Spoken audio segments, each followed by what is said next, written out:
Real estate for us is really a long-term asset. We are building for future generations and want to live this. Our city is very aware of this huge responsibility. That is why we have established a real estate management that focuses totally on sustainability. And I have been invited here exactly for this, exactly to present that to you. Then our approach is wide-ranging. Sustainability, it's not only environment or economic, it comprises 3 pillars: society, economy, and environment. In society, the user's well-being is in the center. We keep in mind the requirements that the building needs to meet. In the economy pillar, I would like to highlight the life cycle costs. We want to know about all of the costs arising for real estate, from construction, through use, to disposal. That is why we always look for the best tender and not for cheap solution. In the area of environment, we focus on choosing construction materials wisely. So we are the proof that politics believe in circular economy. We have guidelines. Guidelines are nothing more than empty words unless they are put into practice. Our real estate management is so much more. Each of all these thousands individual property is assessed once a year. This is done by implementing sustainable criteria using a clearly defined scale. For example, each building is given a score for the building material used. That score is then recorded in a software package, and the result is a visual representation with a sustainability circle for each property. In the case of a fully sustainable ideal building, the rosette would become a full circle. Anything going below the red circle is cause for immediate action. So the sustainability circle shows us precisely where we have the greatest room for improvement in each individual property in a sub-portfolio. We know which action will be most beneficial. Bern is the only town I know that uses this rosette. It's our own creation. It's a creation by bureaucrats. I hope we do a good job with this. We introduced our system 4 years ago, and we are starting to see some initial successes. It has been possible to increase the number of accessible residences by over 90 units. Energy consumption has fallen by 15%. We almost reached the German goals in only 4 years, as Matthias told us before. Greenhouse gas emission by over 13% lower, and drinking water consumption by around 11% lower.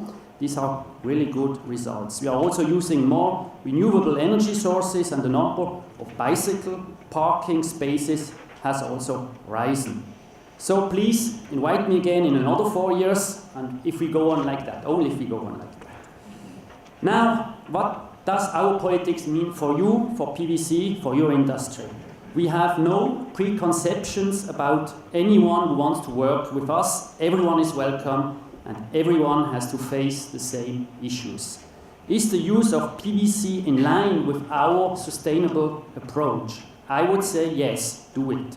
In some cases, it's even very good. In our city's real estate, we primarily use PwC in 3 main areas: the flooring in sports hall, the plastic windows in wet areas, not in the other, but in the wet areas, the sewer or drainage pipes. The main advantage of PwC, you know it better than me, are longevity and durability. There are no strict bans on choice of materials in Switzerland. There are priorities. No bans, but priorities. PwC is given a priority 1 and 2 recommendation for sewerage and drainage. For windows, the use of plastic window is given a priority 2 recommendation. The same applies for the PwC flooring.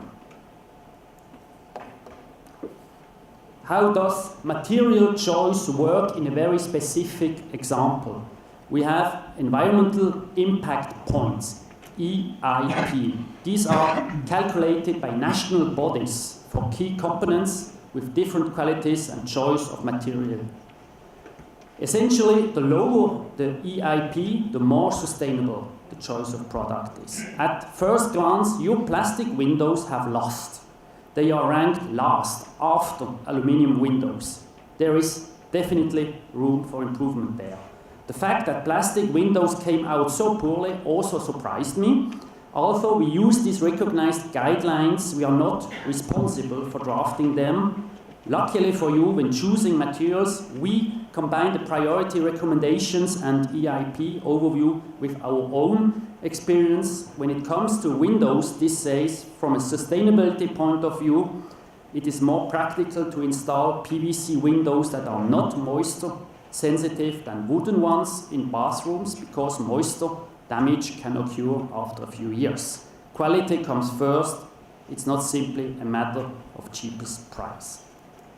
Let's come to the conclusion. Through sustainable real estate management, we create transparency. Anyone wishing to work with us in the City of Bern on construction needs to be open to transparency and our questions. We are forthright about the situation surrounding our real estate, and we implement policy objective based on a clear strategy. The building materials used are chosen very deliberately, not randomly.